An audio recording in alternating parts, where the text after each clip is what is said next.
So I'm here at NEAF. This is Charles Bracken, and he is an author of one of the books that I actually recommend the highest for learning astrophotography. And he's also done a couple of sky atlases and kind of like planners, right? To basically, give you an idea what you need to photograph in the sky at what time of year. That's the idea exactly. Yeah. So, what got you into authoring? I'll be honest with you. I was a little frustrated with what was out there at the time, and I saw what I quickly realized some of the advice that I gotten early on wasn't that great, and it was a little misleading online. So I'd seen some things online and followed them, and later found out that was maybe not the best way to do it. So I thought, okay, I can do better. I'm going to sit down and write some of this down.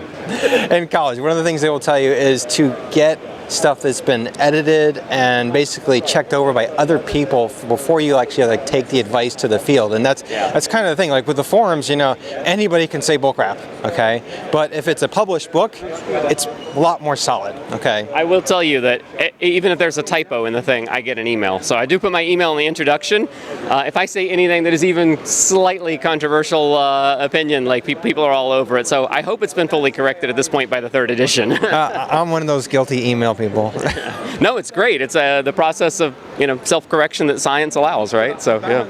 Now, how long did the planners take? It looks to me like that would take a lot of work to basically make the planner and then the astrophotography atlas. Yeah, so each book took around 2 to 3 years, and that includes sort of the revisions for a new edition even. So yeah, the planner, I was able to leverage some of the software that I'd written to create the atlas. So that one only took maybe 18 months. That was actually the fastest of the books to come together. And then I go in once a year and I try to update the moon tables and I add a couple objects, things like that. But yeah, it's kind of a constant process of updating, all the books at all times.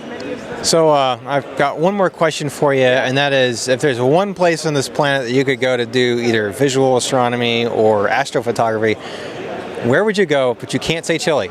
I can't say Chile. Oh my gosh. Okay. All right then. So my second choice after Chile, which is just the obviously great place to go, and we took this 27-panel mosaic in narrowband of the Large Magellanic Cloud behind me there, and if you get a chance to look at it, look at the resolution. The skies are just incredibly not only dark, but really stable there. Nice. Okay, so my second choice then would be the top of Mauna Kea in Hawaii. My choice too. Well, also, I mean, great skies, super dark, but then when you're done, you're still in Hawaii, so that's pretty nice. That is true. I climbed that mountain 3 years ago, and my wife was in the Airbnb, pregnant and sick.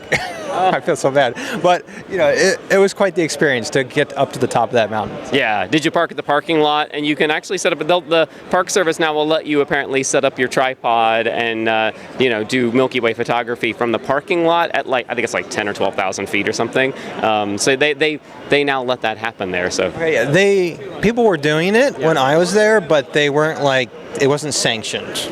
Yeah, it appears to be. It appeared to be something they turned a blind eye to for a long time. Yeah, now they seem to encourage it a little. So well, that's good because this is a growing hobby. So I mean, just you got to get used to it. You got 10,000 people here at NEAF. So and thankfully we see a lot younger people every year at NEAF. So I think that's a very encouraging sign. That is great. That is actually something that I think will keep this hobby alive, is getting younger people in on it. So yeah, thank you, Charles. Yes, great to see you. All right.